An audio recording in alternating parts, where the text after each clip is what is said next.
Hello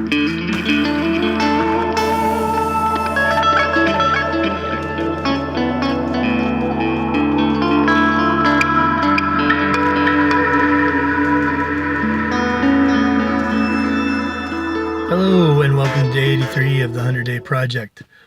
I've got sort of a combined topic to discuss today. I had actually cut this piece of guitar a few weeks ago, just playing around, jamming on some ambient kind of guitar stuff. And I listened to it and I was like, this is kind of cool and weird. I'm going to turn this into something. So I'm using what's not quite, but is sort of kinda a version of Frank Zappa's Xenochrony. Xenochrony, I believe that's how it's spelled off the top of my head. And what Frank defined that as, and I have to say, Frank Zappa, one of the smartest guys of the 20th century. Amazing, irreverent, phenomenal guy. And what Frank would do is he would take guitar solos from existing tracks that he'd played live with his band, and then he would construct brand new pieces of music around them. In Frank's definition, he would say, well, two different players get in two different rooms, they never meet each other, and the resulting music is Xenochrony. So mine is not exactly that. I'm the same player. I'm coming up with all this stuff. But I'm pretty happy with how this feels. It feels weird. So here's a little more of it.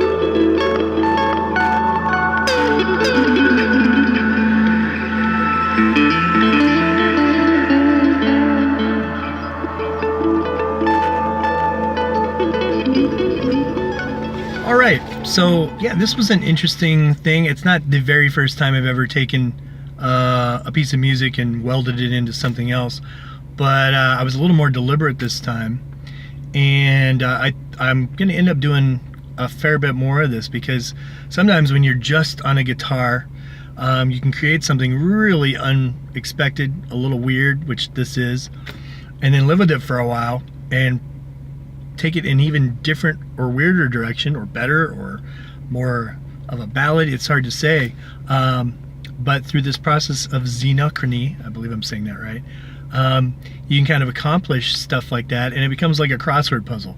You fit this piece here and this piece here. So and I could go on and on and on about Frank Zappa. You know, I was less impacted by Frank's music than I was his writing.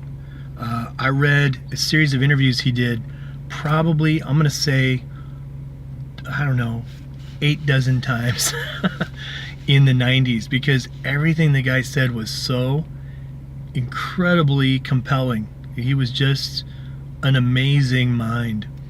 Fantastic composer, always way beyond the cutting edge, always completely irreverent, sometimes vulgar just for the sake of testing personal rights. I mean, the guy accomplished a lot.